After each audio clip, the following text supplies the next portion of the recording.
같이 볼 책들은 가족의 다양한 모습에 관한 책들이에요. 엄마, 아빠, 아들, 딸 이렇게 4명만 있는 게 아니라 여러 가지 형태의 가족들을 보면서 세상에 정상도 없고 비정상도 없구나.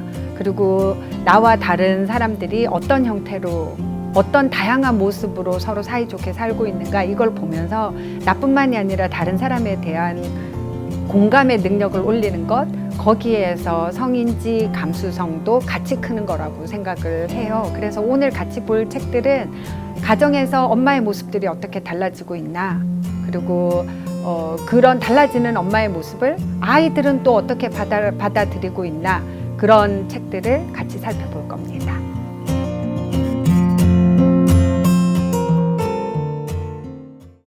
오늘 강연 시작할게요. 저는 꽃님 애미 전은주라고 합니다. 정말 오늘 저희 집에서 나올 때 막 정말 엄청나게 폭우가 쏟아졌었거든요. 그래가지고 오늘 정말 아무도 안 오시면 어떡하나 막 걱정하면서 왔는데 이렇게 너무 많이 와주셔서 진짜 너무 감사드려요. 오늘 그 책을 좀 2시간 안에 다 소개하기 빠듯하다 싶을 만큼 많이 갖고 왔기 때문에요. 제가 말 속도도 더 많이 하고 책 읽는 템포도 좀 빨리 할 테니까 너무 빠르다 싶으면 빨라요. 이렇게 얘기를 해주시면 감사하겠습니다. 오늘 가족에 대한 그림책들 보려고요. 그림책 속의 페미니즘 2번째 시간, 가족에 대해서 한번 보겠습니다. 제가 가족에 대한 이야기가 나오면 제일 많이 소개하는 책이 이 달려라 오토바이예요. 전미화 작가의 글인데 한번 볼게요. 오늘도 우리 집 오토바이는 부릉부릉 달려요. 엄마, 아빠, 동생들 그리고 나까지 우리 식구는 5이에요. 제가 가족 그림책 얘기할 때 이 달려라 오토바이를 제일 많이 소개하는 이유는 제가 생각하기에 가장 흔한 가족의 모습이면서 가장 바람직한 가족의 모습 같더라고요. 어떤 의미에서 바람직한가 한번 보세요. 이 가족들은 이거는 좀 안 바람직하죠. 헬멧도 제대로 안 쓰고 애들을 앞뒤로 막 옹기종기 태워가지고 가는 불법 가족이에요. 오토바이는 꽉 막힌 길도 시원하게 달려요. 강을 건널 때는 더욱 시원하게 부릉부릉 자가용이 없는 집이에요. 오토바이를 타고 엄마 아빠 일터로 가요. 아빠는 망치로 쿵쿵, 엄마는 페인트를 쓱쓱. 우리끼리 숨바꼭질만 해도 하나도 지겹지 않아요. 참 페인트가 옷에 묻으면 안 돼요. 잘 지워지지 않거든요. 그러니까 이른바 이제 일용노동, 일일 막노동을 하는 가정이에요. 아빠는 가서 일하고 엄마는 옆에서 페인트 칠하고 아이들은 이제 보육기관에 가지 않고 지금 같이 엄마 아빠를 따라다니고 있어요. 사실은 보육기관에 그냥 보내는 게 낫지 않나 싶지만 사실은 그 보내고 받고 이 과정마저도 책임질 수 없을 정도의 가정 환경인 거죠. 하지만 그 안에서 애들이 너무나도 즐겁게 우리 엄마랑 아빠랑 노는 건 되게 재밌고, 그리고 심지어 이제 아빠 친구 농장집에 갔거든요. 아빠 친구 농장집에 가서는 그래요. 아저씨네 닭들은 똥냄새가 지독해요. 고집도 엄청 세고요. 그래도 여기 계란은 최고로 맛있어요. 아빠 친구 집에 갔다고 해서 이 아저씨는 이렇게 농장이 있는데 우리 아빠는 왜 농장 없이 여기 와서 닭똥 치우고 있나, 이런 생각 절대로 하지 않아요. 애들이 저 옆에서 열심히 잘 놀고 있고, 더운 여름날은 온 가족이 같이 바닷가도 갑니다. 모래는 뜨겁고 바닷물은 시원해요. 가만히 누워있으면 바람이 솔솔 불어 기분이 좋아요. 언제나 여름이면 좋겠어요. 아빠 바람직하죠. 엄마는 혼자 둥둥 타고 있고, 아빠가 나름대로 이렇게 머리도 묶으신 거 보니까 패션 센스가 있으세요. 이 아빠가 애들을 이렇게 막 밀어주는 그런 여름, 뜨거운 여름. 그런데 어느 날 비 오는 날엔 오토바이는 조심조심 천천히 달려요. 내일 저녁에 아빠는 멀리 일하러 간대요. 우리는 같이 갈 수 없어요. 빗물이 자꾸 눈으로 들어와요. 그리고 아빠는 오토바이를 세워놓고 비닐을 덮어 씌운 채로 아빠는 먼 데로 일을 떠납니다. 아마도 가족 간에, 부부 간에 그런 의논을 했겠죠. 우리도 농장이라도 하나 사고 우리도 자가용이라도 하나 사고 이러려면 좀 떨어져서 바짝 고생을 하는 게 낫지 않을까, 이런 얘기를 했겠죠. 엄마는 하는 일이 많아졌어요. 옷이랑 인형을 아주 많이 만들어요. 둘째랑 막내는 툭하면 싸우지만 그런대로 잘 지내요. 이 엄마 손 크기 좀 보세요. 그러니까 일하는 여자의 손은 늘 저렇게 큰 것 같아요. 이 그 전미화 작가의 다른 그림책들도 보면 캐릭터에 따라서 손 크기 차이가 되게 많이 나더라고요. 저는 처음에는 그냥 그림을 간단하게 그리느라고 동그라미에서 이렇게 5등분 내는 손 모양을 하느라고 손이 좀 커졌나 이렇게 생각했는데 그게 아니라 일하는 여자의 손은 크고 아닌 경우에 똑같은 캐릭터도 아닌 경우에는 손이 좀 작고 그래요. 저 엄마는 잘 때 이불도 안 덮고 잡니다. 그냥 애들 배 덮어주느라고 정신없고 인형 눈 붙이다 말고 이렇게 인형 눈 붙이다 말고 옆에서 엄마는 누워서 자요. 아빠는 언제 올까요? 막내 생일에 놀이동산으로 놀러 가기로 약속했는데 아빠는 기억하겠죠? 아빠를 기다리는 시간은 길어요. 아빠가 고속버스 타고 이렇게 보스톤 백에다가 가득히 뭘 들고 오는데 아마 선물일 리는 없고 밀린 빨래 이런 것들 막 넣어가지고 오고 있겠죠. 그렇게 아빠가 오다가 뭐를 발견했어요. 와, 아빠다, 아빠가 와요. 지금까지 계속 흑백으로 진행이 되다가 처음으로 이렇게 화사한 컬러가 나옵니다. 풍선의 색깔이 아니라 와, 아빠다, 아빠가 와요. 그 마음의 색깔이라고 생각을 해요. 하나, 둘, 셋. 오토바이는 여전히 반짝반짝해요. 오늘도 오토바이는 부릉부릉 달려요. 우리 가족을 태우고 어디든 부릉부릉. 근데 이 가족이 5명이잖아요. 애 셋, 엄마, 아빠. 분명히 풍선이 5개거든요. 그런데 책을 이렇게 쫙 펼치면 풍선이 하나, 둘, 셋, 넷, 다섯, 6개예요. 왜? 이제 2가지 얘기가 있어요. 그러니까 이제 하나는 아빠가 오랜만에 오셨으니까 아빠 오랜만에 오셔서 하나가 더 있나? 이런 생각도 들고 또 제가 그렇게 얘기를 했더니 이제 그림책 카페 제2그림책 포럼 카페에서 어떤 분이 댓글 달기를 아니다 가족 같은 오토바이를 쳐준 거다 이렇게 얘기를 하더라고요. 네, 그래서 달려라 오토바이. 아, 저는 그래도 엄마 뱃속이라고 엄마 뱃속에 한 표 더 넣습니다. 이 책을 제가 가족 이야기에 처음으로 올린 것은 그러니까 정말 그 내세울 것 하나도 없는 가족이지만 어쩐지 이 가족을 응원하고 싶은 마음이 우리가 다 들고 우리도 좀 저래야 하는데 이런 생각이 들잖아요. 하지만 그림책을 읽어주다 보면 가족의 형태가 달려라 오토바이에 나오는 저런 형태의 가족은 너무나도 흔치 않아요. 이거 계속 나와요. 지금 안 찍으셔도. 제가 이번 강연을 준비할 때 이 내용을 전체적인 내용을 어디에다가 어느 책에다가 뒀냐면 엄마는 페미니스트라는 책이 있어요. 되게 얇고 작은 책인데요. 요만큼밖에 안 되거든요.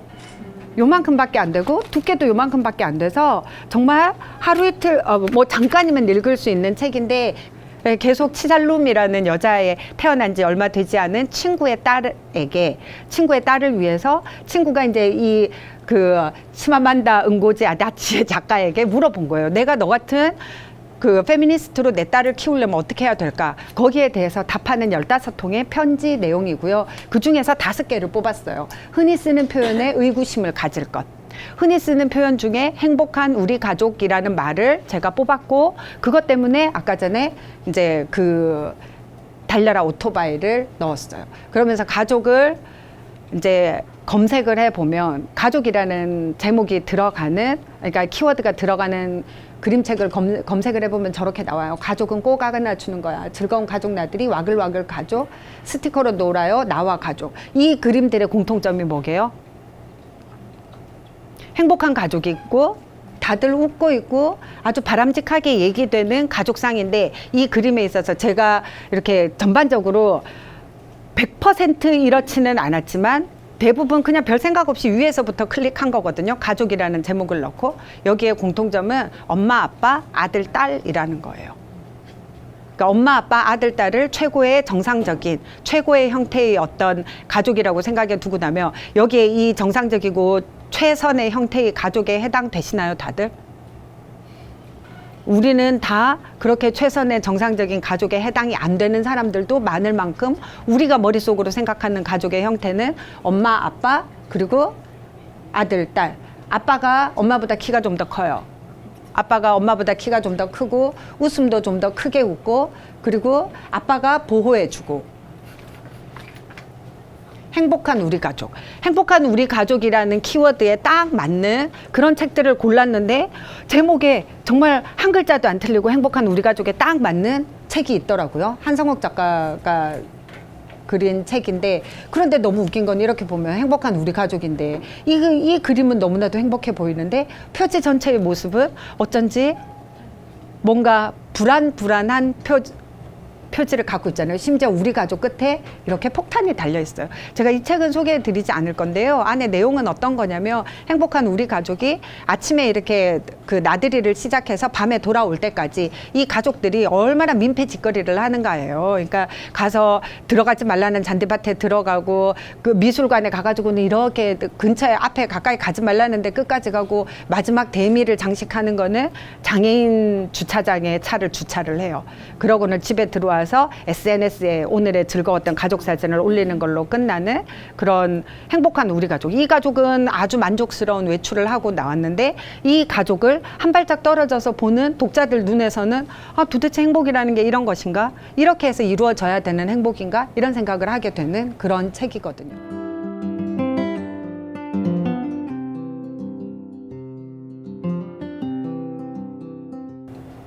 남자들의 삶 한번 보실래요?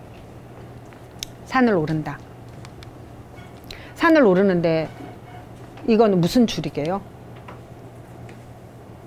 이거는 가드를 올리고라는 아까 전에 그 아빠의 술친구 그렸던 아빠의 술친구 고정순 작가님의 그림이고요. 이렇게 권투 선수가 링 위에 혼자 빨간 글러브 선수가 있는 거예요. 그러면서 산을 오른다. 이렇게 시작합니다. 처음에는 단박에 오를 것 같았지. 팍 한번 주목해봤어요. 촉촉. 그런데 생각처럼 쉽지 않네. 까만 글러브가 팍 치고 들어왔어요. 좁은 길을 지나 골짜기를 넘어 커다란 바위를 만났어. 퍽. 다른 길로 갈까? 그만 내려갈까? 이거는 산 능성이가 아니고요. 링에 있는 줄을 잡고 밑으로 쓰러진 거예요. 이 고정순 작가가 이 책도 어떻게 하다 보니까 제가 골라온 두 책이 다 그림이 쉽지 않은데 사실은 되게 쉽게 그리는 분인데 그림들이 좀 쉽지 않아 보이죠. 얼핏 보면 이게 무슨 장면이지? 하고 싶을 정도로. 왜냐면 성인들의 삶이 그렇게 한눈에 싹 들어오지 않아요. 그냥 피 터지고 있는 상황에서는 내가 왜 피 터지고 있는지도 사실 알기 힘들고 이렇게 내가 지금 좁은 길을 지나 골짜기를 넘어가는 상황이 어떤 상황인지 제대로 한눈에 알기도 힘들고 파악하기도 힘든 상황에서 계속 가는 거죠. 바위를 만났어요. 바위를 지나 웅덩이를 넘으니 가파른 언덕 계속 두드려 맞고 있어요. 다른 길로 갈까? 그만 내려갈까? 조금만 더 가자. 바람이 불 때까지. 바람을 찾아서 바람을 기다리면서 얼마나 지금 땀이 나고 힘들겠어요. 퍽! 지금 도대체 어디가 어떻게 맞았는지 지금 큰 주먹이 와서 이렇게 하고 있는 여기를 친 거예요. 퍽! 퍽! 계속 이 퍽이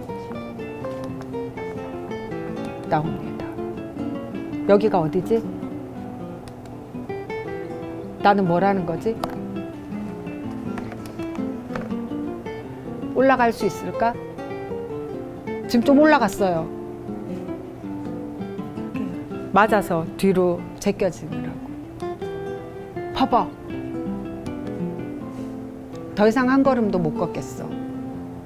지금 이렇게 있는 거예요. 이렇게. 길을 잃었나 봐.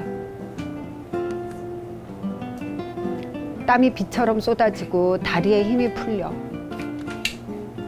산 위에는 정말 바람이 불까? 이건 뭐게요? 아까 전에 완전히 뻗어 있던 사람이 그나마 한 손 올려서 줄을 잡았어요. 산 위에는 정말 바람이 불까? 바람이 분다. 가드를 올린다.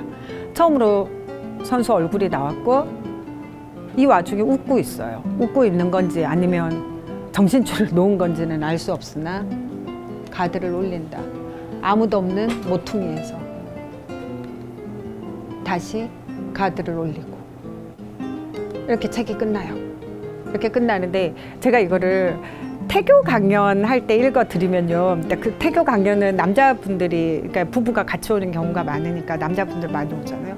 진짜 남자분들이 막 정말 처음에는 이렇게 안에 따라와가지고 정말 여기에 내가 왜 왔나 뭐 이렇게 도대체 여기에 그냥 가자니 어쩔 수 없이 왔지. 또 토요일 아침 이럴 때 하거든요. 왜냐면 부부가 같이 와야 되니까. 그럼 토요일 아침에 내가 여기 왜 이러면서 또 이제 부부들이 손을 절대로 안 놔요. 임산부 상태에서 제가 더우면 손 놓으셔도 됩니다 이렇게 얘기를 해도 절대로 손 놓지 않고 이렇게 붙들고 있으면서 이렇게 넋이 나가 있다가 이 책을 읽어주다가 이 막판 장면에 되면 다 같이 카메라를 들고 막 찍어요. 이게 정말 그런 마음이 드나 봐요. 그냥 여기에서 그만둘까? 이렇게 내려가도 되는데 아내가 임신을 했단 말이에요. 이제 나를 조롱조롱 쳐다보고 있는 애들이 이렇게 막 가족이 생기면 산 위에 바람이 불겠지 하고 저 와중에 웃으면서 다시 한번 줄 잡고 그러고 해서 이렇게 마지막에 보면 이렇게 뭐라고 써놨어요. 뭐라고 써놨냐면요. 넘어지는 일 하나는 끝내주게 잘한다. 하지만 일어서는 것은 여전히 힘겹다. 때때로 나를 일으켜준 이름 모를 권투 선수에게 이 책을 보낸다. 오늘도 일어서는 당신에게도. 이렇게 막 아저씨도 울어요. 막 그러니까 삶의 무게여 뭐 이런 노래가 막 이렇게 배경음악으로 흐르면서 그런 마음이 드나 봐요. 페미니즘이 뭐라고 생각하세요? 페미니즘이 흔히 그러니까 착각하고 있는 거가 페미니즘이 여권 신장이라고 생각을 하거든요. 여권 신장은 굉장히 방법적인 측면에서 맞는데 이게 그러니까 이제 서로 누리고 있는 게 이렇게 다르니까 남자를 이렇게 끌어내려서 이렇게 같이 맞추자가 아니라 이걸 이렇게 올리기 위해서 하는 측면에서 여권 신장이 맞는데 제대로 된 말은 성차별에서 근거한 모든 차별들을 없애는 게 페미니즘이지 여자가 더 파워를 얻자 내지는 여자만 오라 여자만 최고야 이거 아닌데 그러니까 이게 남자 여자의 구도로 생각하는 사람들이 되게 많거든요. 그렇지 않다는 거를 그러니까 정말 제대로 페미니즘이 자리를 잡고 정말 성평등이 이루어져야 남자도 편하고 여자도 편하고 그렇다라는 생각을 더 많이 할 수 있게 되면 좋겠어요.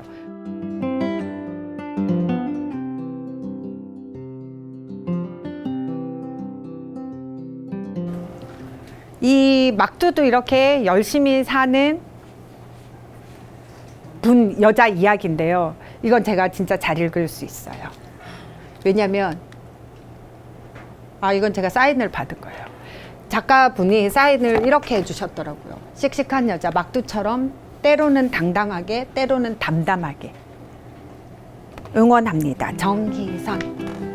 제가 대구 출신이거든요. 저는 경북이라서 약간 지금 이 책의 말투와는 약간 다를 수 있는데 이 배경이 부산이에요. 부산시 수협 뭐라고 부산시 수협 자갈치 공판장. 막두 할매는 이곳에서 일합니다. 여기서 일하는 막두 할머니 이 할머니거든요. 이 할머니 이름이 막두거든요. 자갈치 시장에서 막두 할머니 찾으셨어요? 여기 있어요.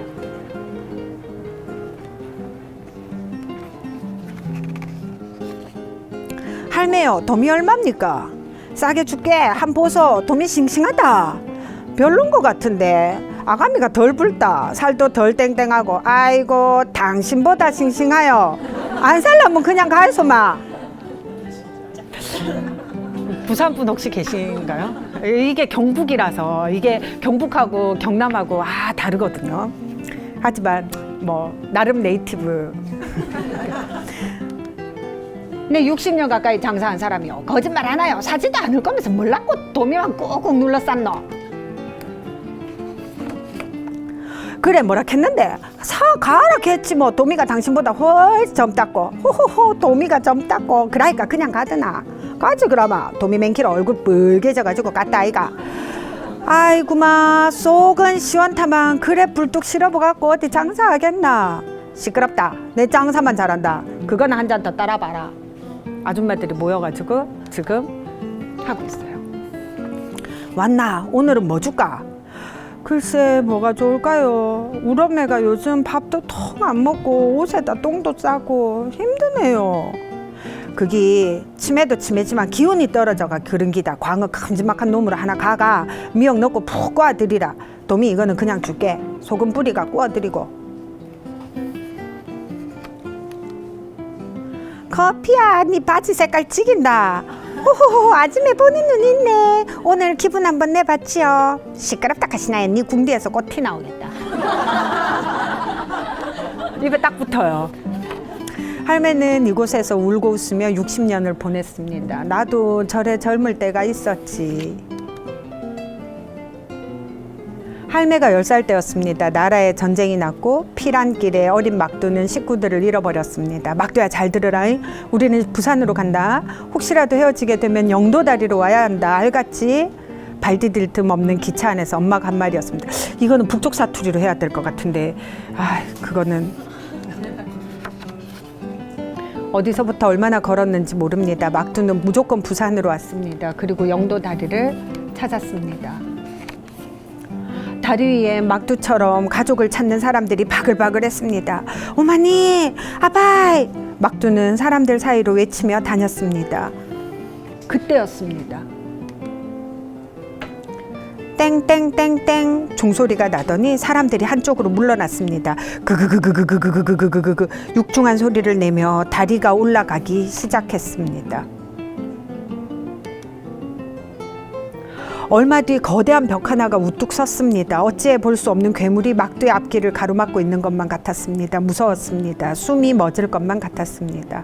지금 무슨 장면인지 아시겠죠? 이렇게 있는데 다리가 도계교 영도다리가 이렇게 올라가는 그거니까 이렇게 올라가고 이 커다란 벽을 어린 막두가 보면서 서 있는 거예요. 오마니, 아바니, 막두는 수없이 되뇌었습니다. 그러나 어머니, 아버지는 끝내 찾을 수가 없었습니다. 언젠가는 만날 수 있겠지. 막두는 영도다리가 보이는 자갈치 시장에 자리를 잡고 생계를 이어가며 틈날 때마다 자리를 찾아갔습니다. 하지만 종소리가 울리면 달아나듯 시장으로 돌아왔습니다. 심장이 쿵쾅거려 그 거대한 벽을 마주 볼 수 없었습니다.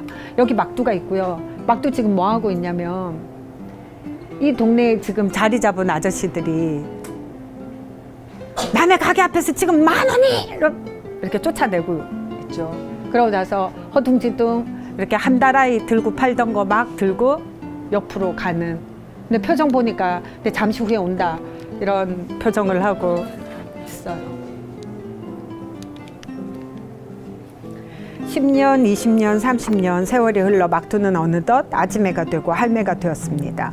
수시로 올라가던 다리는 점점 횟수를 줄여가더니 언젠가부터는 아예 올라가지 않았습니다. 할매의 심장도 더 이상 쿵쾅거리지 않았습니다. 할매 지금 병에다가 숟가락 꽂고 노래하고 있어요. 다들 신나게. 그리고 오늘 TV에서 영도다리가 다시 올라간다는 소식이 나왔습니다. 아이고, 얼마만이고. 저게 지금도 그래 무서울까? 할매는 TV에 나오는 옛 영도다리의 모습을 뚫어져라 쳐다보며 생각했습니다. 내일 개통식에 가서 한번 직접 봐볼란다. 지금 가족 사진들 보면요.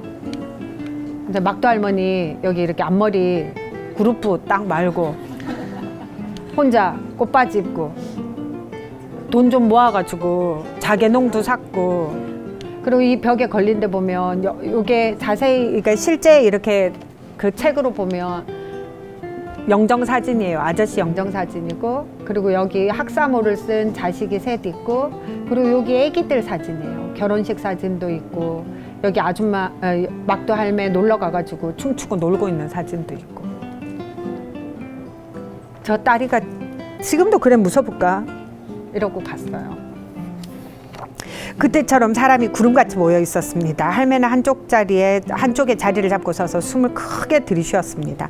땡그랑 땡그랑 땡그랑 땡그랑 종이 울리고 그때처럼 그그그그그그 다리가 올라가기 시작했습니다. 하지만 할매는 이제 무섭지 않았습니다. 눈을 크게 뜬 채 끄덕끄덕 올라가는 다리를 똑바로 쳐다보았습니다.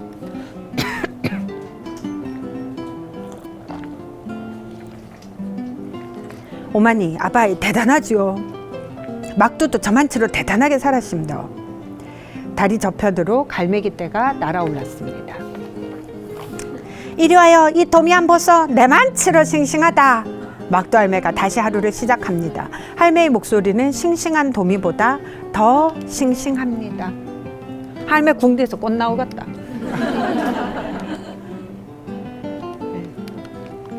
이 책 이번 여름에 나왔거든요. 이번 여름에 나왔는데 되게 좋죠. 그러니까 정말 엄마에게 사드리고 싶은, 읽어드리고 싶은 그런 책인데, 제가 읽어드리면 저희 엄마는 틀림없이 실컷 돈 모아가 서울 공부 시키놨더니 서울 보낸 지 30년이 넘도록 아이가이 사투리를 못 고치고 그러신답니다.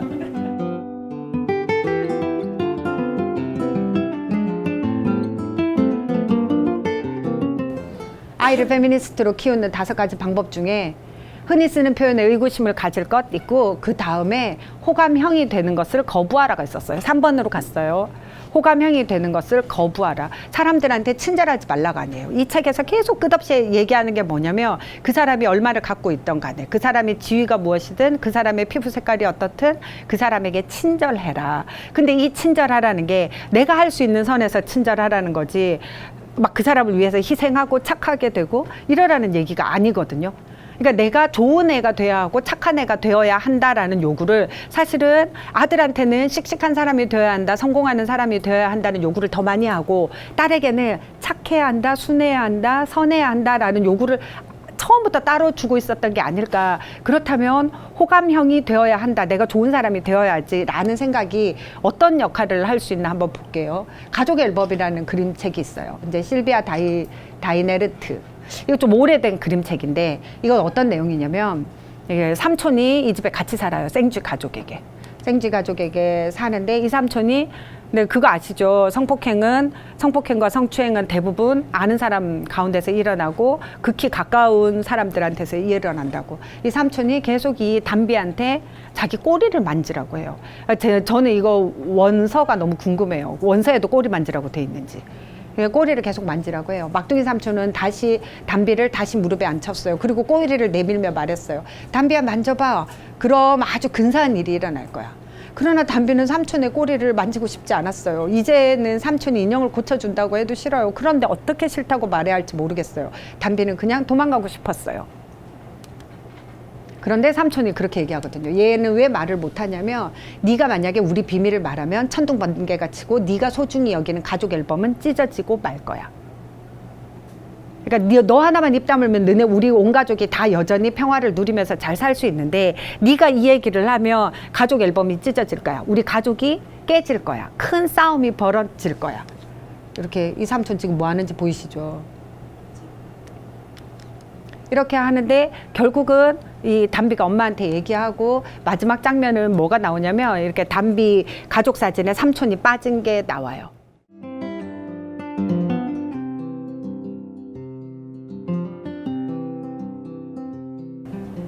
아이를 페미니스트로 키우는 15가지 방법인데, 제가 그중에 5가지만 고른 거예요. 흔히 쓰는 표현에 의구심을 가질 것, 그리고 호감형이 되는 것을 거부하라, 그리고 성역할은 헛소리라고 가르칠 것. 이 성역할이라고 하면 여자는 이래야 돼, 남자는 이래야 돼 라고 얘기되는 모든 것들이, 그 원래 말은 완벽한 헛소리라고 가르칠 것인데, 제가 이렇게 글자가 너무 길어지면 안 예쁠 것 같아서 완벽한을 뺐어요. 그러니까 자기의 서사를 발견할 수 있는 책들을 아이들한테 읽어줘야 되는데, 우리 같은 경우에는, 저는 여기에서 소개하려는 책들은 주로 다 가족의 형태였어요. 그러니까 가족의 형태예요. 제가 지금 책을 고른 기준이 다양한 가족의 형태를 보여주고 싶었어요. 어느 누구도 이게 어느 가족 형태가 정상적이다, 어느 가족 형태가 더 좋다, 이런 얘기를 할 필요가 없다, 이런 생각이 들어가지고요. 다보기 같은 경우에는 글 윤구병 선생님 책이라서 그림만 있어요. 제가 읽어드릴게요. 다보기는 아빠가 없었어. 엄마가 혼자 낳았거든. 나중에 다보기가 물었어. 이랑이랑 보리도 아빠가 있는데 왜 나만 아빠가 없어? 엄마가 대답했어. 그냥 너는 처음부터 아빠가 없었어. 엄마는 다보기가 아주 많이 큰 뒤에 이야기해주고 싶었어. 네 아빠가 될 사람은 네가 엄마 뱃속에 있을 때 엄마 곁을 떠났어. 너를 잃고 싶지 않아서 엄마는 직장을 그만뒀지. 처음에는 배를 꽁꽁 묶고 직장을 다녔는데 다복이 낳는 걸 말리는 사람들이 많았다나 봐. 그래도 엄마는 다복이를 낳고 싶었어. 이 험한 도시에 또 혼자 애를 어떻게 키우려고 그래? 가까운 동무가 물었을 때 다복이 엄마가 중얼거렸대. 그것도 다 복이지 뭐. 그래서 애가 다복이에요. 그래서 이름을 다복이라고 지었어. 한자로는 복 많이 받으라고 마늘 따 복복자를 썼어. 배가 아무리 감추려고 해도 감출 수 없을 만큼 커졌을 때 엄마는 직장을 그만두었어. 가게를 얻으려고 이리저리 알아봤지. 왜냐면 아기 애를 돌봐줄 사람이 없었으니까. 그래서 이 엄마가 만화방을 차렸어요. 아주 헐값이라고 복덕방 아저씨가 얘기를 했지. 그 가게는 만화 대본소였대. 만화를 빌려주는 곳 말이야. 다복이는 만화 가게에서 태어났어요. 여자아이야. 그리고 그곳에서 새해를 살았어. 만화 가게는 2해째가 지나자 어려웠대. 하루 2끼 라면도 사 먹기 힘들 만큼 장사가 안 된 거야. 앞에 그 만화 가게 하던 사람도 망해서 나갔는데 나중에서야 동네 아줌마들이 혀짜는 소리가 들렸대. 가게가 쌀 때는 쌀 이유가 있는 거죠. 엄마는 살 길을 찾아야 했어. 물건을 모두 다복이 손이 안 닿는 곳으로 치웠어. 언젠가 어느 집에 아이 둘을 두고 엄마 아빠가 일하러 나갔는데 아이들이 성냥불을 켜고 놀다가 불이 나서 죽었다는 뉴스를 들었거든. 기저귀를 두툼하게 채우고 공 하나만 방에 놓고 밖으로 나왔지. 새 직장을 찾으러 나서는 길이었어. 자물쇠를 밖에서 걸면서 걷잡을 수 없는 눈물이 흘렀대. 엄마는 겨우겨우 새 직장을 찾았어. 집집마다 돌아다니면서 책을 파는 일이었어. 한 해 가까이 이 직장을 다니는 사이에 다복이는 방 안에서 혼자 지냈어야 했어. 3살이 되었을 때 다복이는 걷기도 힘들어하고 고개를 들 수도 없게 되었대. 엄마는 다복이와 함께 죽고 싶었다는군. 한날은 그 직장에서 하는 교육 시간에 책 파는 직업이니까 교육이 있는 거예요. 여러 사람이 모여 함께 농사 짓는 시골에서 할아버지 한 분이 왔어. 이 할아버지가 마을을 이루고 사는 공동체 이야기를 하자 다복이 엄마가 매달렸대. 이 할아버지가 누구게요? 이 책을 쓴 윤구병 선생님. 저도 우리 애와 함께 그곳에 가서 살면 안 될까요? 그렇게 해서 다복이네는 시골로 왔어. 깜깜한 방 안에서만 지내던 다복이에게 모든 게 낯설었지. 강아지가 꼬리치며 쫓아오면 그것도 무서운 거야. 그래서 막 소리치면서 울었대. 엄마가 아궁이에 불 떼느라고 잠깐 자리를 비워도 까무러칠 듯이 우는 거야. 잠깐도 엄마 치맛자락을 놓지 않았어. 엄마는 밥 매러 갈 때도 다복이랑 가고 산에 땔감 주우러 갈 때도 다복이와 함께 가고 어찌나 울어대는지 옆에 있던 사람들이 가끔 다복이 엄마한테 얘 좀 어떻게 해봐요. 그럼 엄마는 조그맣게 중얼거렸어요. 미안해요. 처음에는 공동체 식구들이 흉봤지. 엄마가 너무 감싸서 다복이 버릇이 나빠졌다고. 그러다가 아이한테 한 번도 화를 내지 않는 다복이 엄마를 보고 참 무던한 엄마라고 칭찬을 하기 시작했어. 다복이가 한 해 동안 혼자 지내야 했다는 건 나중에야 알려졌어. 다복이가 5살 때 새아빠가 생겼어. 그 사이에 다복이는 아주 튼튼해졌어. 뜀박질도 곧자라고 고개도 바로 세웠지. 울 때보다 웃을 때가 훨씬 더 많아졌어. 다복이한테 새아빠가 어떻게 생겼는지 궁금하지? 어느 날 공동체에 큰일이 벌어졌어. 전봇대에 메어놓은 소가 밤사이에 천둥 소리에 놀라서 전봇대 둘레를 공중공중 뛰어다닌 거야. 그러다가 전봇대를 받치는 쇠줄과 전봇대 사이에 걸려 주저앉았어. 고삐에 매놓은 졸이 바짝 조여 견딜 수가 없으니 움머 애처롭게 울었지. 코에서는 피가 흐르고. 다복이 엄마가 맨 먼저 우는 소리를 들었어. 정신없이 뛰어왔지. 다복이도 내팽개치고. 소는 죽어가고 엄마가 없어지니 다복이는 겁에 질려 온 동네가 떠나가라고 울어대고. 그때 나이 들도록 장가 못 간 복성 아저씨가 낫을 들고 쫓아왔어. 그 낫으로 소꽃 틀에 한 뼘쯤 밖에 남지 않은 고삐줄을 싹둑 베어냈지. 그리고 나서 울면서 쫓아온 다복이를 번쩍 안아 볼을 부벼댔어. 소는 벌떡 일어서지. 볼은 따갑지. 다복이가 또 자지러졌지. 복성 아저씨 별명은 본디 복숭아야. 수염이 얼굴 정을반을 가리고 있어서 생긴 이름이지. 복숭이야. 털복숭이라는 뜻이야. 그런데 그걸 본 다복이 엄마가 얼굴을 붉히면서 얘기했대. 왜 복숭이에요? 내가 보기엔 얼굴이 복성스럽기만 한데. 그래서 그 뒤로 별명이 복성이로 바뀌었어. 저 뒷모습 보여? 엄마 아빠 손에 매달려 그네 뛰는 다복이. 저러다 구름 위로 날아가지 않을까? 웃음소리도 참 시끄럽군. 3사람이 한꺼번에 웃어서 그래. 이렇게 끝나요. 엄마와 애가 살던 이야기고요. 둘 다 너무 감동적이죠. 둘 다 너무 감동적이고 이 집은 어쨌든 새아빠가 생겨서. 다복이는 언제 출간됐나요? 다복 이거 제가 산 거가 한 20년 됐고요. 그러고 원래 있었던 일이래요. 그래가지고 윤구병 선생님 그 공동체에서 있었던 일이라서 그러니까 30년까지는 아니고 한 20몇 년 이렇게 된 얘기인 것 같아요. 그 어떤 그림책들을 소개해야 좋을까 하는 생각을 되게 많이 하면서 조금이라도 더 이렇게 필요한 책을 원하시는 책들을 골라야겠다 이런 생각이 들어서 강연 전반에 대한 이야기들 그리고 바라는 바 짧게 써주시면 제가 제일 길게 써주신 분한테 다음 시간에 선물 드릴게요. 오늘 그 수업 들어주셔서 감사합니다.